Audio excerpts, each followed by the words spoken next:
Hello and welcome to our midweek conversation at First Baptist Sweetwater. We strive to be first responders of God's love. My name is Jerry Hendricks. I'm here with Teak Hamilton.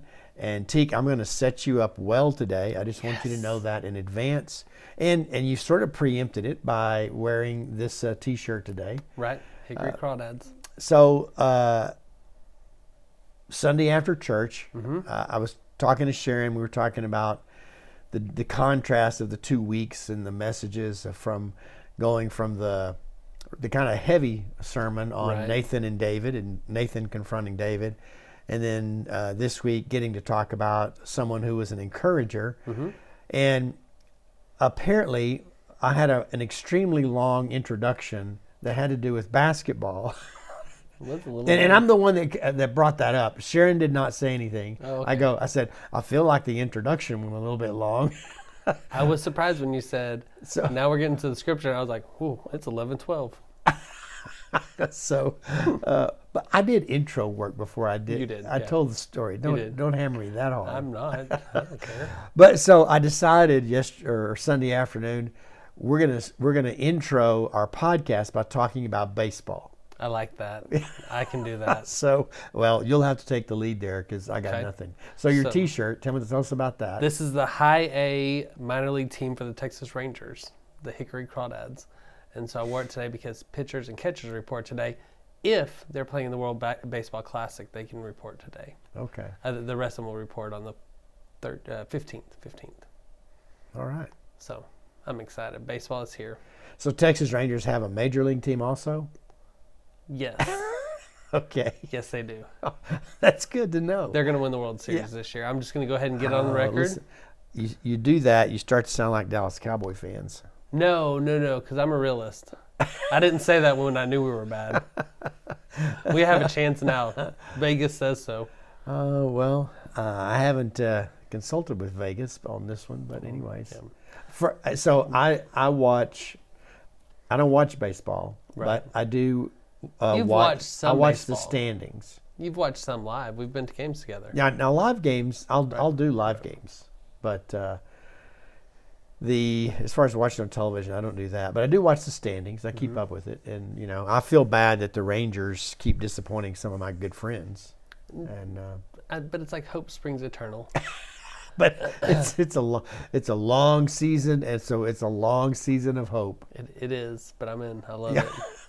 Well, our danger now is the network carrier, Bally Sports, is apparently filing for bankruptcy. Oh wow! And that's not good for streaming and watching the Rangers. Yeah, I might have to move to Dallas and commute to Sweetwater. That's a very long commute. We're gonna see if Stacy listens to the podcast. Yes. That is a very long commute. Yeah, it would be. And a strange loyalty to an underperforming team. True. Yeah. Could be worse. But I'll be following that along with you.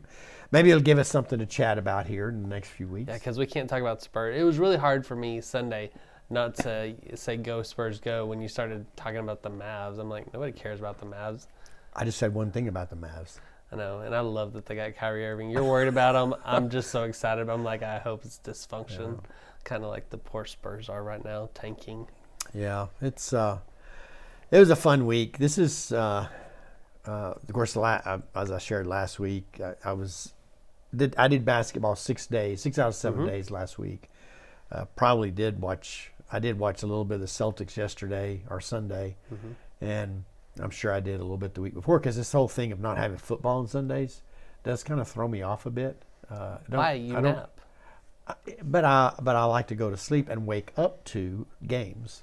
Oh, yeah, so you really got to time when you watch or what channel. Yeah. So last week was really weird because there wasn't any games on, and Pro Bowl, didn't they play that? It was flag football. Like I said, there weren't any games on. I didn't realize it was flag football till last night, and people were telling me about flag football Pro Bowl. I was like, that sounds like a blown ACL. I haven't watched that stuff the Pro Bowl thing in a long, long time. I think the last time I watched it was in Hawaii.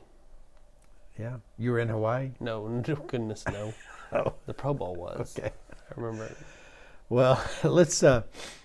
So Sunday we talked a little bit about encouragement, what that looks like. Barnabas is really I think the person that comes to the forefront when we start talking about it that in terms of stories in the Bible. There's a lot of different directions to go with him.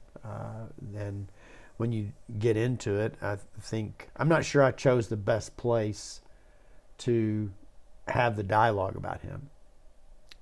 Like the best place out of Scripture? Well, yeah, I use the conflict as that No, I place. thought it was good because I love the part where you talked about second chances.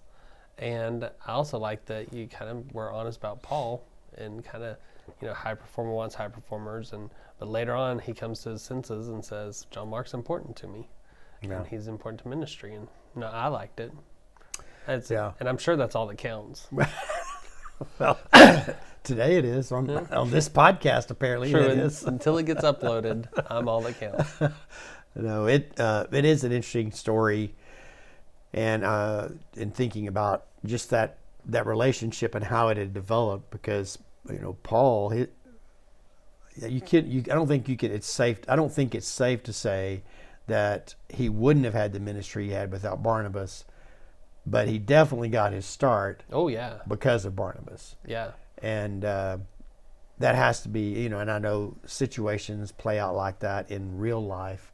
And that's one of the things that I did like about the story. You're talking about something that is important in terms of learning to be encouragers, but it is a picture of a lot of relationships in our life that we have the opportunity to experience throughout our faith life anyway. Right.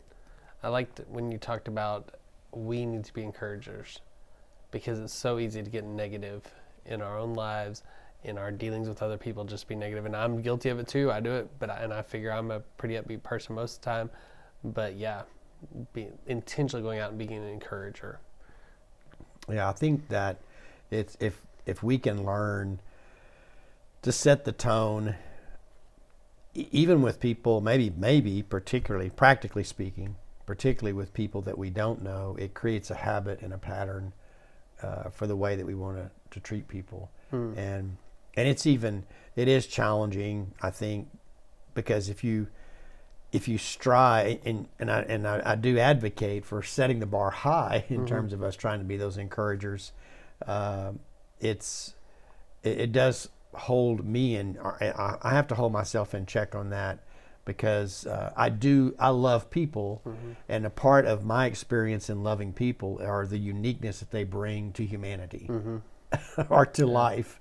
Yeah. If they're in my inner circle, what they bring to that circle, or not just inner circle, but my circle, or even in our church. I mean, when it comes right down to it, we're all characters, right? And yeah, I get that. And we need to appreciate that rather than begrudge that someone's not like something else. Oh, yeah. And start to categorize it. And I think one of the things that you can get into in looking at the Paul experience is that you do have leaders sometime who only recruit people who are just like them. Right. Now, that's probably not the case in this Paul and John Mark incident, but I think that in today's culture of business and our world, you could see definitely Paul would be that kind of person. I think he would kind of lean that way. Yeah. So I thought your take on John Mark was unique, because most of the stuff you see is, well, he just got homesick, he missed mommy, and assuming he's young and stuff like that. And you didn't go that direction. You put in there that it might have been that it was harder than what he signed up for. And how often do we hit that in our Christian lives, where we're going along and like, man, this is hard. I didn't expect it to be this hard. I didn't expect this to happen. Because we've sold Christianity for so long as hellfire insurance that it's like, hey, just get it and you're going to heaven. But no, it's about a journey. It's about a relationship, and it's not always easy. Yeah. Now, there's there's great moments, but it's not always easy. Yeah, and the picture that I got after reading several sources was that just how difficult it was in the early time of the early church, as far as the people who would have been surrounding them and following them or being near them, and really causing a lot of the conflict or undermining the process. And you kind of lose touch. I think that's the other thing, though, in our culture, you kind of lose touch with what with how hard it has been for some people who have gone before us. Right. Dr. Lyle talked about how we sometimes have to invent our own persecution, and because he talked about his trip to Nigeria, this when you were gone that week, and how he's reading Revelation, and there's people in that class at the seminary, and they're going, "Oh yeah, I get that. My pastor's house was just burnt down. This pastor was beaten and thrown in jail." And he said he came back and was like, "I will never say that I've been persecuted as a person in America again." And when you hear people use those words, you're like, "Oh, no. You just don't like what happened. That's not persecution. Yeah. Not even close." One of the podcasts, or not, well, podcast and blogs that I follow is Kerry Newhoff, and we haven't talked about him in a while, but he was talking about just some of the leadership characteristics that we ought to have in order to be people that can influence others with the gospel. And one of the warnings that he put out there was that Christians really need to hold their cynicism in check. And I think that's kind of what I'm saying from my perspective, that is, I am a cynic, and at times in my life I've been a proud cynic, that I can play that role, and it's one that I feel like that I can play well and be a little bit relentless with. But when you look at trying to be an encourager and really understanding that you do love people, then that edge of cynicism really needs to come down. And I think what we see in our culture, in the Christian culture, is that we just see sort of this snarky, cynical attitude that so much so that when God, I'm afraid we're going to miss God sometimes because we become such cynics, or try to become too cute in the way that we approach others. And so this whole deal with the relationship with John Mark and Barnabas and Paul, I think, really kind of set a stage for good conversations and good study into what's going on there. Another person we haven't talked about in a while, though it's probably a good encourager, our buddy Bob Goff. Oh, Bob. I don't know what Bob's up to now. He has a bus tour right now. Is that right? Yeah. When is he coming this way? Not going to be near us, no. Oh. I looked at the schedule. Thought it'd be fun. But no. But, you read his books and you see that outlook on that looks for the best in people and wants to hear their stories and know who they are. I think that's what you want to be in life. Yeah. So, and that lends itself to giving the second chances also. Right. When even Stacy will come home and talk about a kid who had a bad day at school. And, a lot of times the thing is she'll say, "But I don't know what happened that morning at home. I don't know what happened the night before. Maybe he didn't get home till late, da-da-da-da."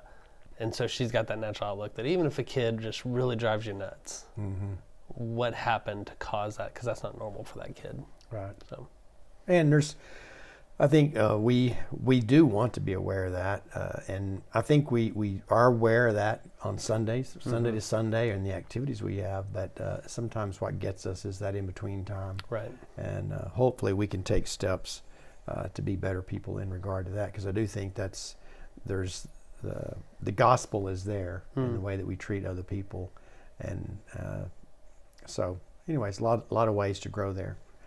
Well, 2 more weeks of this series, 2 more weeks of my full-time ministry. You said that Sunday, you said T-3 and counting. I said nobody's counting because we don't want to count. So I felt bad about that. I probably shouldn't have said it. I had just said that to Sharon, though, that morning, because she asked something or said something, and I go, I guess it's T-3 and counting. So yeah, I instructed our sound people the next time I have to do announcements to mute you. That way you don't have a chance to do you that. Really? No, I didn't. But I'm going to now. Well, I did kind of own that. I was just trying to be goofy, that it was awkward. I'm not sure anybody picked up on my humor, which is normal. but it is. I was just talking to our associate pastor today, Ryan Strebeck. And I said, I do like working through the structures and situations. And I said, I realize that I'm retiring and I will miss getting to do these kinds of things, but it has been challenging for me to think through the not logistics, but just the sequencing how we share information and taking the right steps and throwing you into the announcement role Sunday. Right. I think I realized that on Thursday last week. So, which is fine. Yeah. I'd rather be thrown into announcements than thrown into preaching. Well, I'd rather you say, "Hey, will you make announcements on a Thursday?" than, "Hey, will you preach?" No promises, but there's times that happens. Yeah, just got to realize that these things that we're going to be talking about in terms of process really needs to come from the church, and then so you're the one that's will have that role, and so anyways, but so the book that's leading the relationships one, have you figured out where our associate pastor Ryan is in relationship with you? We had someone who did say he's not really our associate pastor. I said, "Oh yes, he is." Well, I thought about putting a disclaimer in there, but I know that not many people listen all the way to the end. And so, statistically speaking, no disclaimers. He's our associate pastor. Anyways, and I'm afraid he may be negotiating a new title now that I'm out of the picture. Yeah, we just have to watch. That'll be tough to do. We got to watch him. Yeah, we do. So, well, thanks for joining us this week as we think about relationships, talk a little bit about baseball and some other things. We enjoy our time together, and we enjoy the fact that some of you even check in with us and listen. So look forward to seeing you on Sunday. We'll continue to talk about relationships that help us to grow our faith. See you then.